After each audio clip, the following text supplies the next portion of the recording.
I've been in the council since 2 weeks before the Kaikoura earthquake in 2016. I met with a lot of people, I met with the external law firms that we were using, I talked to everyone about what do lawyers do for the council, what does the council really want, why are we changing to an in-house model, what can that offer.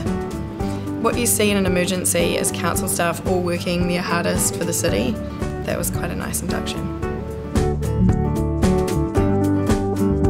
I've had the privilege of building a strong internal capability for Wellington City Council, which has been an incredible journey. The team is structured in terms of expertise and experience. Beth Keatley is an Associate General Counsel who leads a team of commercial and property lawyers. Their focus is on commercial activities that Council does. Julia White is the other Associate General Counsel and she leads our regulatory team. That team's all about making good decisions as regulator. It's been a great privilege actually to create jobs for people that I think are really great jobs and then meet really great people and see it all come together. I've got the team in place now, I'm really proud of what we've achieved and the focus now is looking at what external resources there are to complement the work of the team. The council's a really busy place. We're an ambitious council. We've just released our 10-year plan which talks about resilience, housing, transport. There's a lot going on in that space, so there's a lot of work for lawyers to think about the big picture and the long term for Wellington.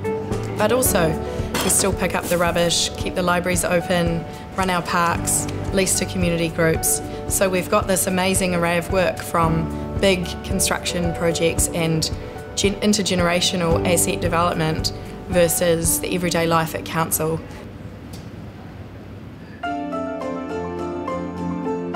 By bringing capability in-house, we're upping the standard of what's expected of lawyers, that people see lawyers as problem solvers, as wise counsel they can come to with a range of issues, whether or not they've identified them as legal issues or not.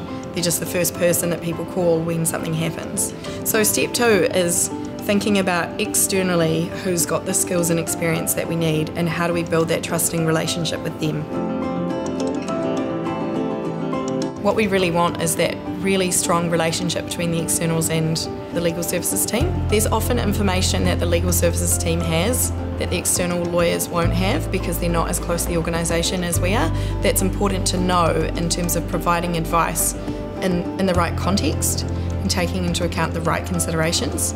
We need lawyers that are thinking about our vision and the future and where Wellington's going and always thinking about the interrelationships between the things that we're doing.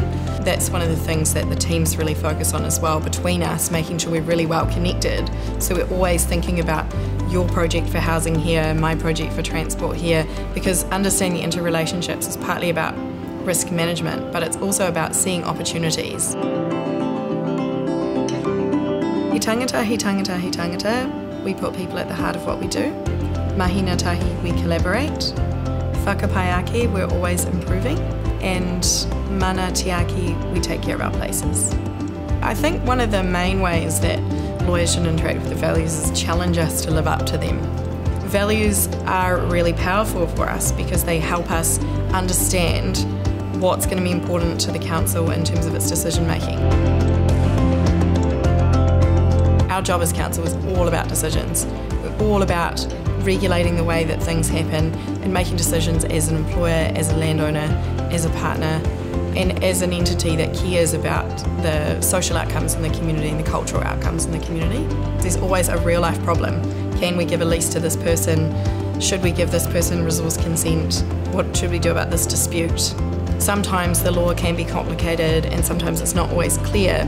We need a pathway to making a decision. If we can tell people what the law says but we can't tell them and so what, there's no value.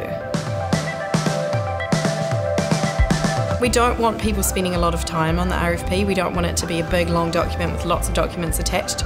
We really want it to be a personal experience where we understand who you are, we get to know you a bit better, and we can work towards the trusting relationship that we've talked about. So we can think, yeah, wow, this is a strong team. They can really add to the capability that we already have, and we want to invest in a trusting relationship with this team.